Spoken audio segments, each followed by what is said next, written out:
कुणबी नोंदी सापडलेल्यांच्या सगळे सोयऱ्यांनाही ओबीसी आरक्षणाचा लाभ मिळवून देण्याबाबत राज्य सरकारने 26 जानेवारी रोजी अधिसूचना काढली। आता या अधिसूचनेचे कायद्यात रूपांतर करण्यासाठी विधिमंडळाचे विशेष अधिवेशनही बोलवण्यात आले आहे। मात्र सरकारच्या अधिसूचनेला ओबीसी प्रवर्गातून मोठ्या प्रमाणात हरकती दाखल होत आहेत।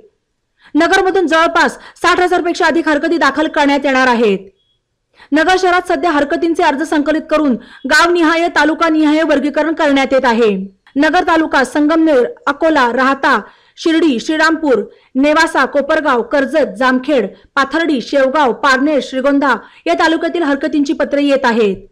तसेच बीड, संभाजीनगर, पुणे, सातारा, सांगली, कोल्हापूर, हिंगोली, नांदेड, परभणी, अमरावती, अकोले, नागपूर आदी जिल्ह्यातूनही अनेकांनी तशी पत्रे दिली आहेत।